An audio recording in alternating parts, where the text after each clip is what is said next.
Hey guys, so I've promised you so many different series on my channel, and so I thought I would stick to that and do a part 2 of the controversial experiments video. If you have not seen part 1 yet, I will link it up here and down below. I recommend watching that. You don't necessarily have to watch them in order, but we're going to talk about a couple more controversial experiments in psychology and just in general that are pretty shocking and rather fascinating. We're going to be talking about 3 different experiments today. The first one being something called the monster study, and this took place in Davenport, Iowa, and it actually took place in 1938 but didn't get press attention until 2001.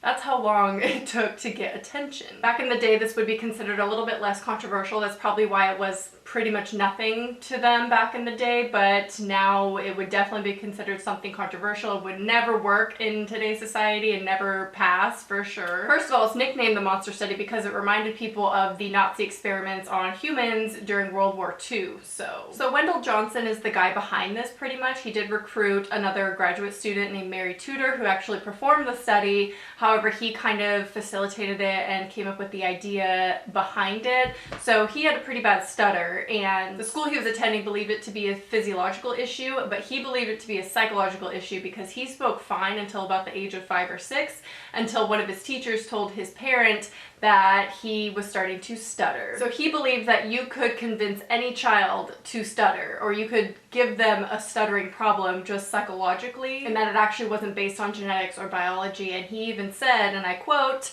"Stuttering doesn't begin in the child's mouth, but in the parent's ear." So one of the reasons why this is such a controversial study is because they took 22 orphans that had no parents, no real consent or people to give consent for their participation, and they were children. So doing an experiment on children alone is really, really controversial. The sample included 10 children who were diagnosed with a stuttering problem and 12 who did not have a stuttering problem. The 10 who did stutter were put into 2 different groups. One group that was told that their stuttering was clearing up, that they were starting to speak fine, trying to convince them otherwise that they actually didn't have a stuttering problem. And the other group, they were told that their stutter problem was just as bad as everyone was telling them it was. That's not really where the controversy comes into play. It is with the 12 who did not have a stuttering issue. They were trying to convince them that they did indeed have a stuttering problem. This is what they told them in direct quotes. "The staff has come to the conclusion that you have a great deal of trouble with your speech. You have many of the symptoms of a child who is beginning to stutter. You must try to stop yourself immediately. Use your willpower. Do anything to keep from stuttering. Don't ever speak unless you can do it right. You see how blank stutters, don't you? Well, he undoubtedly started this very same way." To children. This is gonna give them so much speech anxiety. Like, can you imagine? So the actual results of the study, I'm not gonna go too much into it. I'll leave a link down below if you want to read all the details about the study and like all the variables and the technical side of things. But the results were statistically insignificant. However, they left a huge impact on the children the rest of their lives. And actually 3 of the surviving orphans that are still alive today are suing the state and the University of Iowa for millions of dollars. So here's some of the symptoms that some of the children who did not stutter, who were told that they had a stuttering problem, had. A 5-year-old girl was reported that it was very difficult to get her to speak, although she spoke very freely the month before. Another 9-year-old practically refuses to talk. They held their hand or their arm over their eyes most of the time. And the oldest of the group, who was 15, became much more conscious of herself and she talked less. She also would snap her fingers a lot, and when asked, she said, "Because I'm afraid I can't say the next word." One of the boys refuses to speak in class. A lot of their schoolwork fell off. One of the children would always preface their speech by saying that he was going to have trouble on the words before he even spoke them. So all of the children in the group that were told that they had a stuttering issue when they actually didn't had behavioral changes. They were inhibited, they were sensitive, they had embarrassed reactions. However, one thing that we did learn from this study is that you can't actually make a stutterer because they never actually had the stuttering issue. They weren't convinced that they had the stutter. Well, they were, in a sense, that they had the behavioral changes that often would be in someone who does stutter. The tics, the snapping, the whispering, and of course the self-consciousness from this study. After being told that they could not speak, they have the speech issues that they can't really talk to people as well. So of course this defeated Johnson's theory that you could create a stutterer and it proved that you actually cannot. It's either you have it or you don't, you're born with it or you don't. This next one is really fascinating to me. It's probably one of my favorite ones to read about because it's so interesting. It's called the Rosenhan study. This took place in 1973 in 5 different states throughout the United States on the West and East Coast. Basically, they wanted to do this study because there wasn't enough experience from the psychiatrists, the doctors, the staff from these psych wards and these hospitals back in the 70s. They didn't know what it was like to be on the other end of things, right? So there was a group of 8 pseudo patients, I guess is what they're technically called. They wanted to generalize their findings as much as they could, so they selected different types of hospitals with different kind of staffing things, whether they were really well staffed or understaffed. One was even a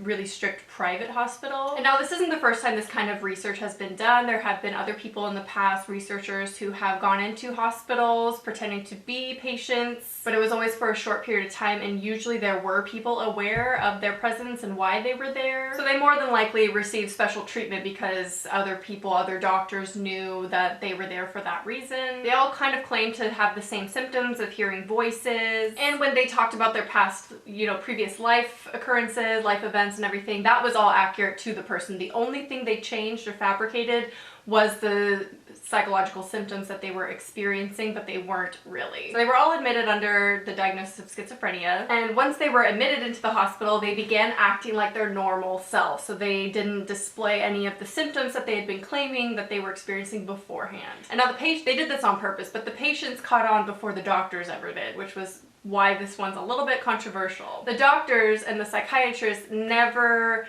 gave them a clean bill of health, if you will. They never cleared them for a diagnosis of schizophrenia. They never deleted that from their record.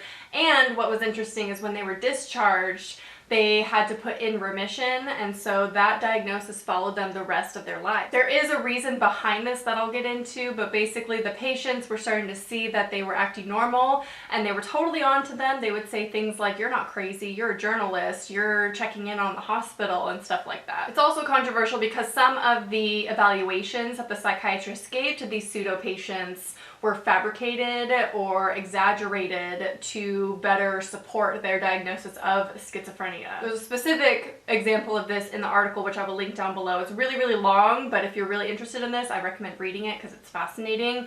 But there's an example where the person had told their life story as is, and the psychiatrist had changed so many of the details to be not true, like entirely opposite things. So one of the theories, I guess, of why they would keep this diagnosis and diagnose them in the first place, even if they were displaying some normal characteristics, whatever that is because it's better to diagnose a sane person as mentally ill than a mentally ill person as sane, if that makes sense. Especially back then, it was kind of more stigmatized, and they saw it as more of a safety thing that, oh, well, we should probably keep this person here because they seem to be displaying some signs of mental illness, even if they were pretending to. So I don't necessarily blame the psychiatrists or the doctors for keeping them and not being as aware of their symptoms, because they honestly didn't spend that much time with them, which is sad, honestly, that they're the ratio of patients to doctor, even now, is really sad. So that study also isn't as controversial. No one died, or,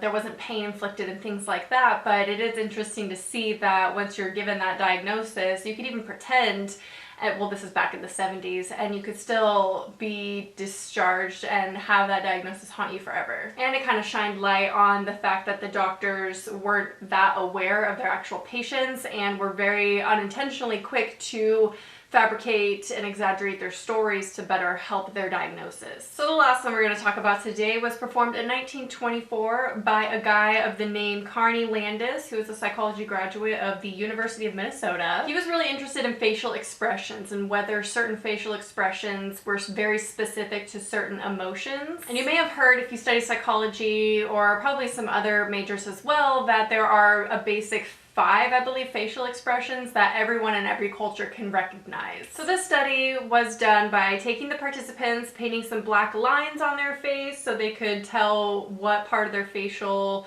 muscles moved. And then they were exposed to a variety of stimuli that was guaranteed to get a reaction out of them. This included pornography, smelling ammonia, one of which they had to put their hands in a bucket of frogs. But what was so controversial about the study was the very last thing that they were asked to do, and that was to behead a rat that was placed in front of them. Now this kind of plays into some of the other obedience studies that we've talked about on my channel, such as the Milgram study, and 1/3 of the participants of this particular study killed the rat and cut off its head, but they didn't really know how to do so in a humane fashion, so the animals indeed suffered. Now when the participants refused to cut off the head of the rat, Landis would do it for them to get the reaction and the emotion that he wanted from them. Can you imagine if that happened today? Like that, I mean, first of all, it would never happen today, but can you just imagine just being subjected to something like that? I hope they got paid. So people claim that this study showed more about obedience and that they're willing to do anything that they're told